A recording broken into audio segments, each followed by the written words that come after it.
Hey, what's going on guys? It's Panda here. We're back for some more Katawa Shoujo, and obviously you've already discovered that I was not able to upload on the weekend, and the reason for that being, well, actually there's two reasons. One, I was pretty sick for the entire weekend, so I really didn't have any hope of recording in that effect, and the other reason was I had about let me count. Yeah, there was 6 loud and very obnoxious 40-plus-year-olds in my living room the entire time, making it extremely difficult for me to record anything or do anything or think in general, because I had them blabbing down my neck the entire fucking time. They were very annoying. They were my parents' guests for the whole goddamn weekend, and it was very annoying. I could not do anything. So I'm sorry for that, but if you have any problems with that, go fucking complain and yell to my parents, because they were the ones that caused it. Or their guests, for that matter. So, it's been very long since I recorded some Katawa Shoujo. At least maybe 3 or 4 days, I think. And I really feel like getting back into it, because you know, when you have that little break of Katawa Shoujos, sometimes it becomes too much and you just need to get back on there. And the other fact is that where I left off last time was, I'm pretty sure we're about to get some sexy time, or maybe something along those lines. So let's get started, shall we? And I just realised I haven't started my timer again. Every time. Right. Up, down, and again. I think that's what it was called. Well then, let's see who blushes first, shall we? Oh yeah! I'm not sure whether the tone of her voice terrifies or arouses me, but that question is quickly made rather moot. Whoa! Whoa!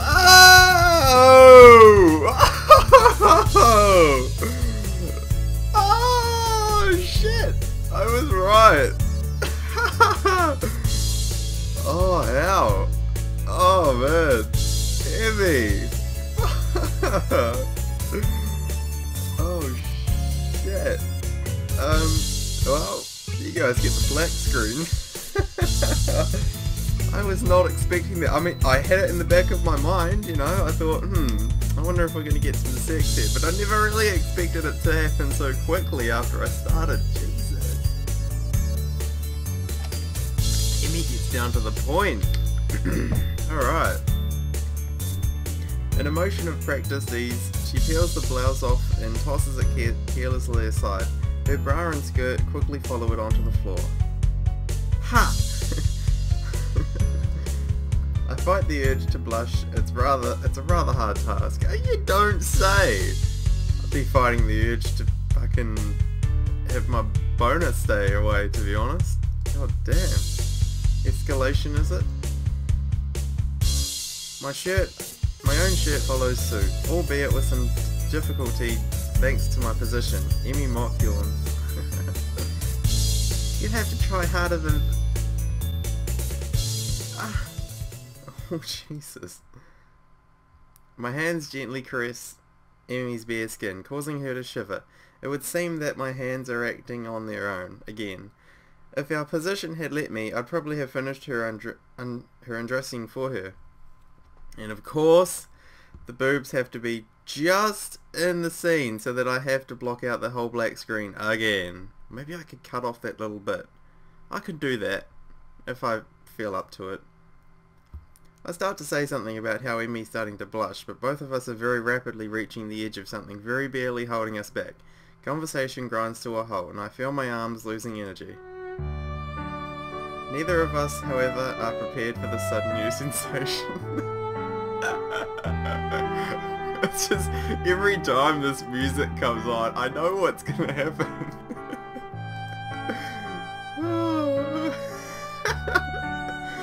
An indescribable heat surges through me. Yeah, it's pretty hot in my room here too as well, to be honest. That's just not from the heat of the scene either. Coming from both myself and, it seems, Emi as well. With one hand on my chest to steady herself and another holding mine to make sure that I can't have my way with her body again, she looks quite pleased with herself. And then, after a moment's hesitation, she moves. And she moves again, and again. As she moves, Emmy's breath hitches. My breathing is starting to come faster and more raggedly as well. Emmy's body shivers and shudders against mine. I like how we've got the windows open the whole time. Not that you can see, but we have the windows just, you know, no curtains or anything. Open, it's like a fucking exhibition. Jesus, where are we, Amsterdam? I can feel her starting to lose her balance. It must be harder for her to keep steady because she's missing her legs. I steady her as best as I can, cupping my hands around her backside. It's firm and taut. Oh yeah, I'm sure that was the intention you had in mind, eh, Hisao? Oh, I need to keep her steady, so what I'll do is I'll cup her behind, and yeah, that'll do it. No, that's definitely the only reason I want to grab a hold of her ass. Makes sense, considering how much she runs. The potential power in those muscles makes them flex as she responds to my touch. What I fail to take into account is the fact that my attempt to steady Emmy kind of slides her forward and, well, it feels amazing. Her panties slide easily against my trousers and it doesn't take us long to figure out a rhythm. This is definitely one of the more hilarious scenes. But Emmy refuses to keep to it, going now fast, going north. Wait, what? Going now fast? Nor slow, now pausing for what feels like an eternity. I'm not sure whether she's doing this to toy with me or if it's to make her feel better, but I'm well past caring. The heat between us is growing more intense, and I can't hold back a gasp. The noise only seems to drive Emmy along. I begin to punctuate her movements with some of my own, which causes her modest breast to bounce in time with my movements. Her breath begins to come faster as we continue. I'm sure something else is going to come faster. My own breathing becoming equally quick. With her eyes closed, her lips purse expectantly,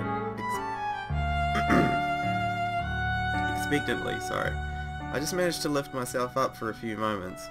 Our mouths seeking one another, her chair sliding against mine as our sweat mingles. As I flop back down, my trousers are soaked with sweat. Oh yeah, I'm sure they're soaked with sweat. I would take them off if it didn't mean stopping what we're doing. And I don't want to stop what we're doing. Stop this growing pressure, this tickling in the back of my brain. Emmy is sliding faster and faster, panting heavily, her voice seemingly unable to convey what she's feeling. Her body, on the other hand, is doing a fine job. Suddenly she moves a little more erratically as my own breath hitches in my throat, ending in a final desperate thrust that sends me over the edge into a surging feeling that I didn't know existed. Ah! As I jizzed in my pants.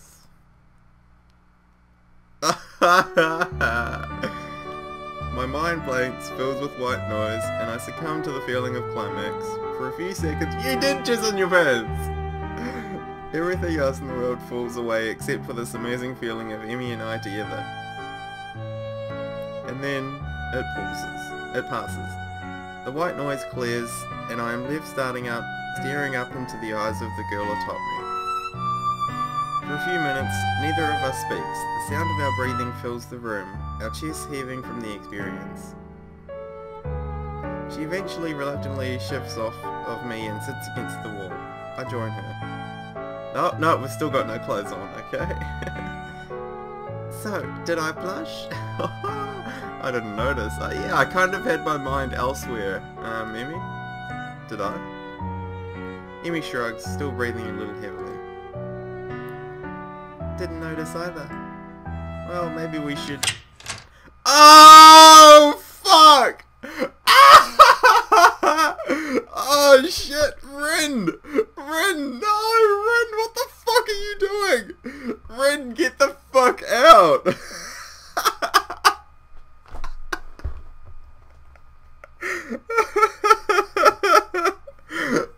Oh shit!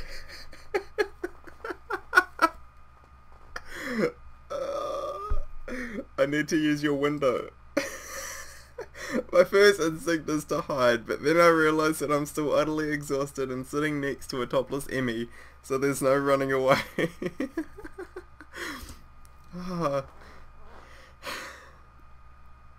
Rin's eyes pass over Emmy and me and focus on the window. There was a cloud.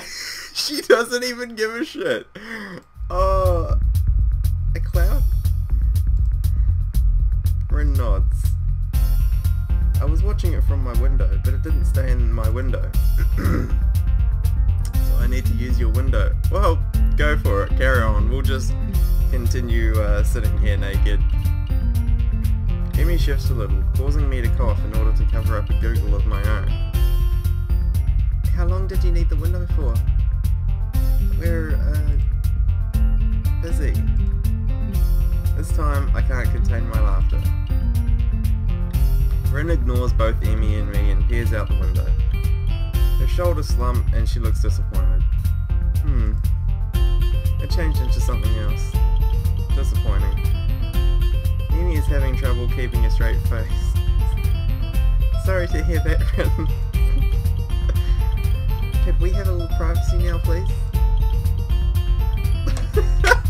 That was the weirdest intrusion ever. Rin just comes in. Yeah, I need to look at a cloud. oh, it's changed into something else. Oh, thanks anyway. It leaves. Rin shrugs as if to say, can you?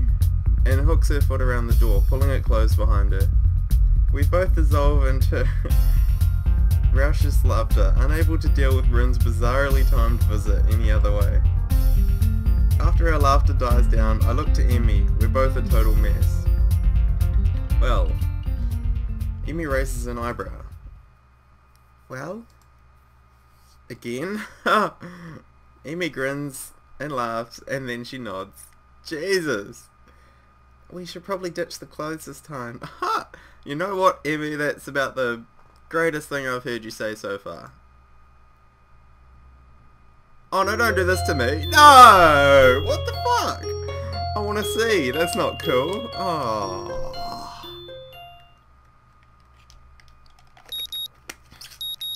Disappointing. I take it we slept in... No, we didn't sleep in Emmy's room. Oh, okay.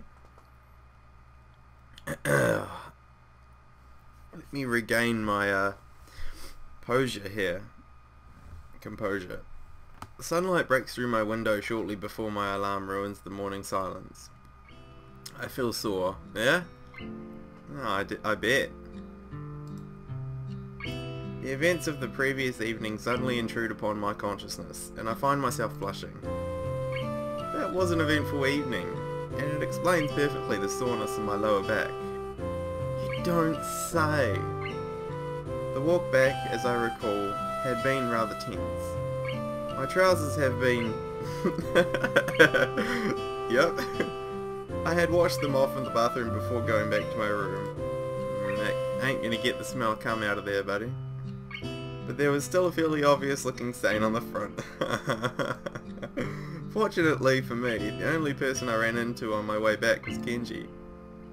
And he didn't notice the thing. Yeah, lucky he's partially blind, otherwise he would have been like, what the fuck? Well, apart from my being in the general vicinity. Of course, he asked how the night went, and whether or not I'd learned anything of importance. I don't even know if I opened my mouth to answer. I was too tired to care.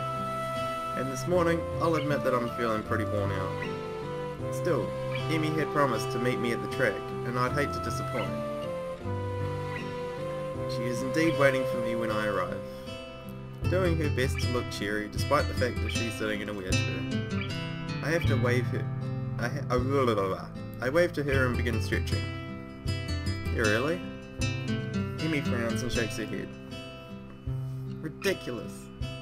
You're late. Overslept herself? All tuckered out?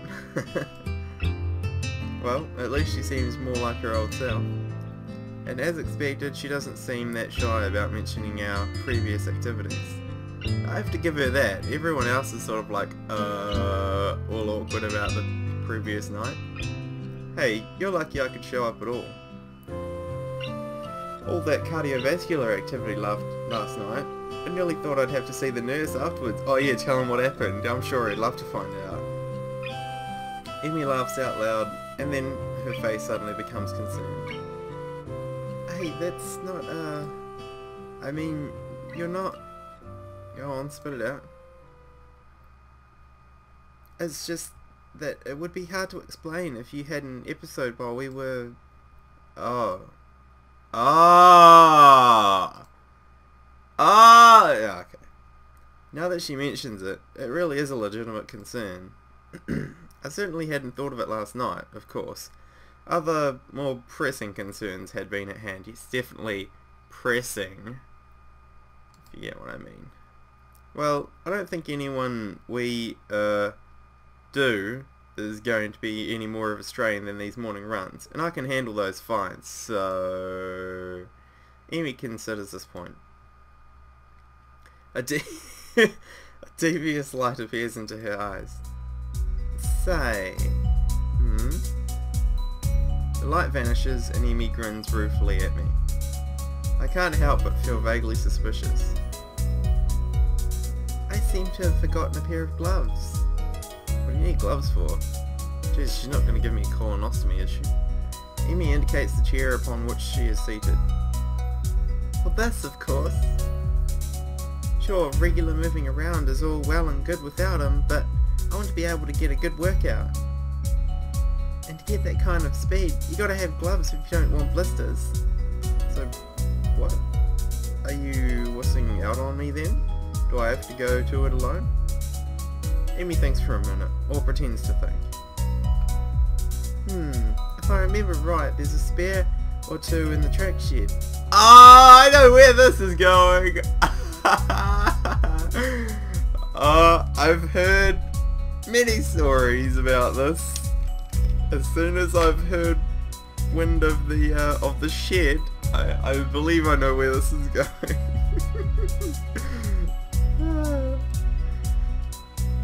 So she does seriously want to do it then.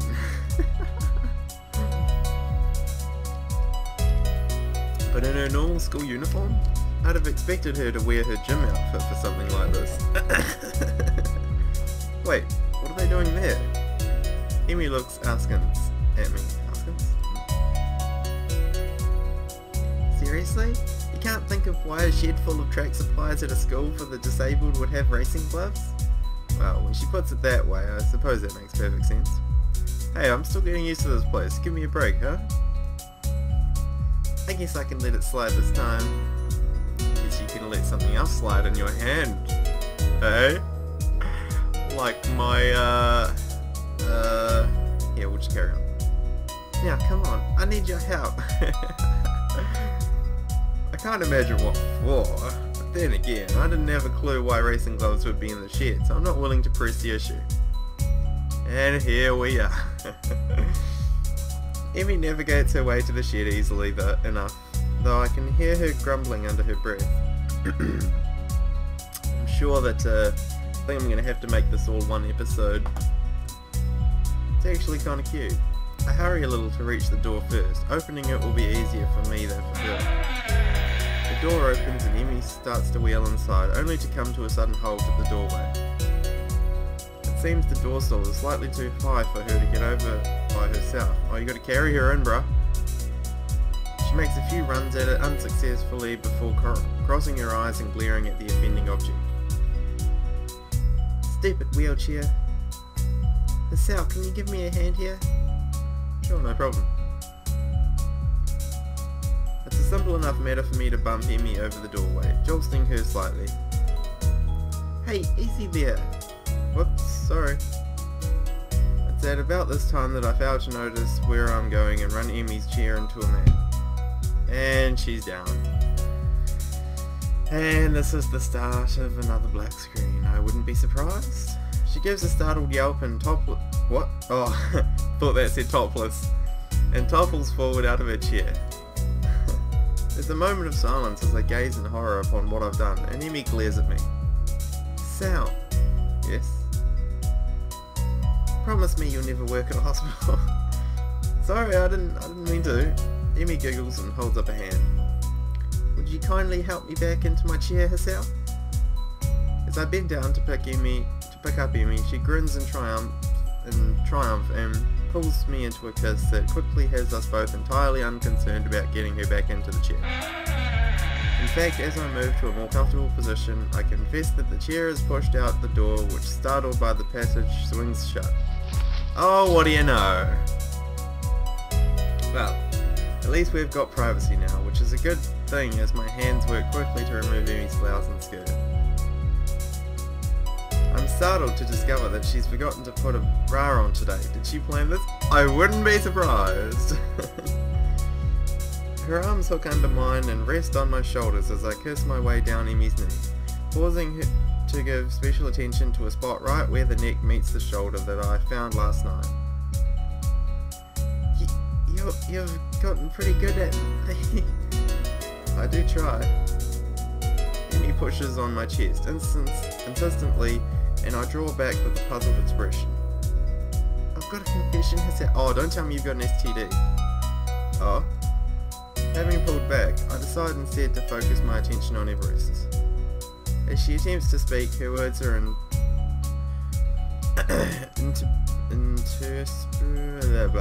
with giggles that I find incredibly cute. I don't actually, whoa, wear gloves. My own reply is rather mumbled onto her chest instead of being addressed to her face. Are you motorboating her? Should have known. Words quickly become irrelevant. Emmy's movements are almost frantic, as if she's been holding something back since we met this morning, and now she has an outlet. I am very nearly caught off guard by her aggressiveness, feeling her nearly rip my shirt off, the way that she seems to vie to be in the dominant position. For my part, I confess that I'm caught up in her attitude as well, fighting back, rolling and wrestling even as I caress her breast. Even as her fingers dig into my shoulders and I lose track of where we are. So much so that I roll off the mat and land on something small and rather hard. Ow! Emmy, still flushed and breathing a little heavily, peers at me and bursts into laughter. I'm sorry, are you alright? Yeah, I think so. I'm not sure what I landed on though. I reach under my back and pull the offending object out, inspecting it closely. Oh! Oh! Personal lubricant, lemon flavored.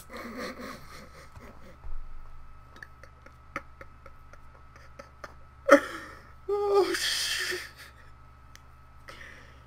Oh god! Wait, what? Emmy's eyes shoot upwards and she begins, if possible, to laugh even harder. Somehow, I don't think this isn't track related. Oh man, I know whose that is. What? It's the track camera. What? Ah, my old nemesis. Oh, kind of. How'd you know it's his? It appears that I've asked a stupid question, or at least Emmy thinks so. Because he's the one who told me the track shed was a good place for... what did he call them? Clandestine encounters. Oh, he invite you to one or something? Emmy bursts into more laughter. I'm guessing the track captain's gay. I confess the sight of a naked Emmy laughing is oddly beautiful. Well, I'm sure the bursts of laughter are making something bounce up and down. I feel an eagerness to end conversation and get back to what we're doing, despite my rather pointed questioning. Ah, I knew it! Hisao, the track captain's gay. Huh. Really? And here I initially thought you two were a couple. Well, I did have a crush on him when I first joined up, but he wasn't interested. Obviously. But we are good friends, I guess. I mean, he told me about all this, you know? I hesitate to ask. And really, I do, but I ask anyway. But what does he need the lube before anyway. Really? You're serious? You're asking this? I mean, he doesn't... how does Emi always manage not to blush? She's good at this. She's got experience. Obviously, he uses it for, you know... I can't believe she said it. Anal. I try to suppress a snicker. I fail. Emi's giggling too. And he tells you all about this? Emi shrugs. Jesus, this entire episode is going to be black. Yeah, of course. He's kind of wild about the whole thing. Says it's a feeling that can't be beat. So now she wants to try it. The air in the track shed seems changed with some kind of horrible curiosity. Yep. It's interesting. Just look, Hisao, before you get started, just give you a bit of advice, alright? I was going to say 3 simple words, but that's not 3 words. I'll just say one simple statement. Don't pull out too fast. 5 simple words, whatever. Alright, that's all I'm saying. I know people in real life that, you know, have tried this sort of thing. Not me personally, thank God. But, you know, let's just say my mate, well, previously my mate, no longer my mate because of what happened. It was kind of fucking weird. He pulled out too fast and she kind of... How do I put this? With sound effects. He pulled out too fast. That's about as best as I can describe it. That's interesting. I suppose I'll have to take his word for it. Well... Birds outside stop chirping. Oh, the motherfuckers are listening in. The wind dies down. The wind's listening too. Somewhere a man is drinking a cup of coffee. He freezes with the cup at his lips. We could maybe try it. When she jaw suddenly and spontaneously unhinges and hits the floor. What? Emi is finally blushing, rubbing the back of her head ruefully. Well, it's just that we really can't do what we did last night, you know? It would be a little... it wouldn't be safe, you know? I mean, it wasn't exactly a great idea last night. So, you know, we could try to see if this... is this good? Well, yeah, basically. Huh. Oh, well, looks like we're trying it. Okay. Careful. Are you sure about this? I'm positioned behind Emi, who is looking back over her shoulder, looking a little flushed. Jesus. Well, obviously, once we decided to go ahead with this idea, we had to get back into the mood. That accomplished, we emptied the bottle of lube and... here we are. Yes, I'm sure. Come on, before I calm down and think too much about this. Emi's breathing in is still coming a little heavily, and her response is almost impatient. Which is to be expected, I suppose. We are both so close, and this is kind of delaying things. I think... I have to laugh at this scene. It looks so fucking awkward. I think we've both gone temporarily insane. At least that's going to be my claim from here on out. I try hard not to think about the specifics of what I'm about to get myself into. There's no way this is going to be very clean. Taking a breath that is as much for me as it is for her, I enter slowly. There's a lot of resistance and it's like both our bodies are reluctant to actually go through with it. Amy's whole body tenses, and as I'm only partially in by this point, it feels surprisingly good, if a bit odd. Amy, on the other hand, looks uncomfortable. The expression is almost comical. Should I stop? Emmy's breath hitches in her throat, and it seems to take a few seconds longer than it should to formulate a reply. No, keep going. It just feels weird. She giggles. I can't blame her. I'm surprised that I even managed to form a sentence.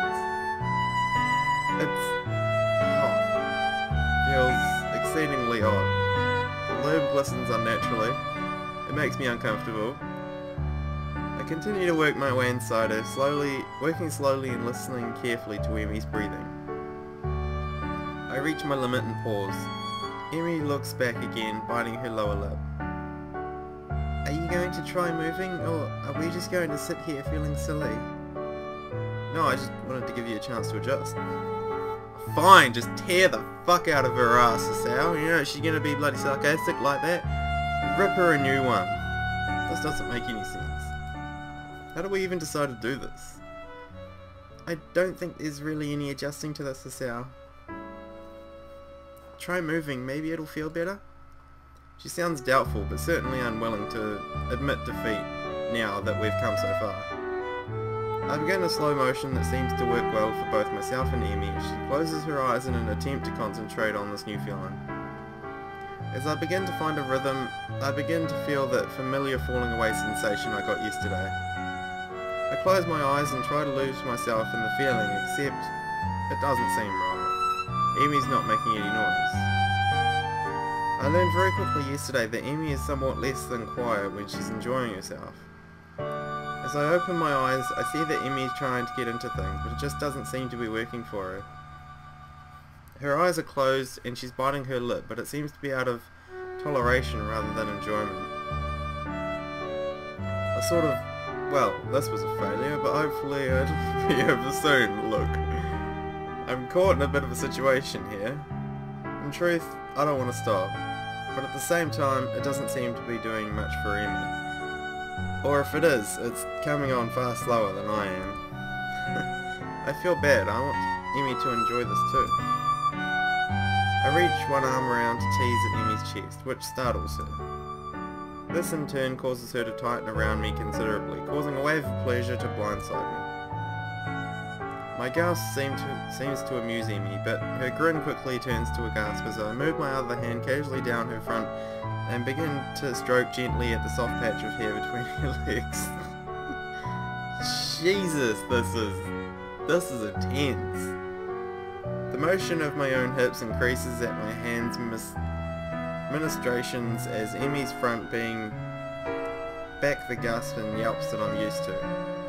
I concentrate only on the feelings of my hands, one now slick and sliding, the other on skin soft and responsive. Goosebumps on her flesh shivers and sweats as her own building climax causes her to tighten until finally I can't possibly... Oh my god, Sarah. Oh my god, I'm so sorry, Emi, I'm going to... I give a final thrust, my fingers tense around Emi's nipples. It dive between her legs.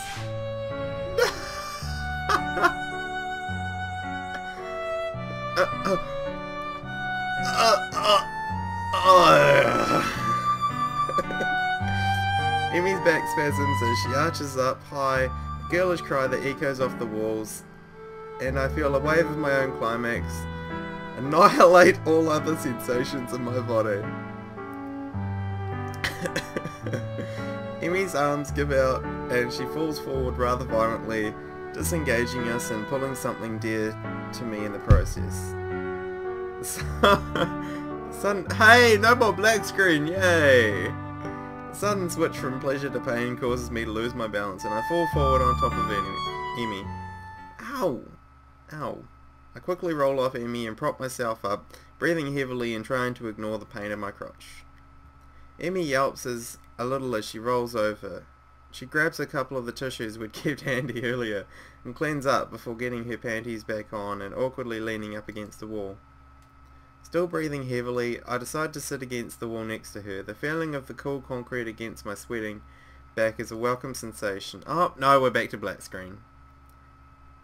That hurt at the end. Yeah, this was probably not a great idea.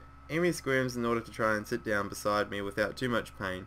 Judging by her wincing, it doesn't really work. Yeah, I'm going to have words with the captain.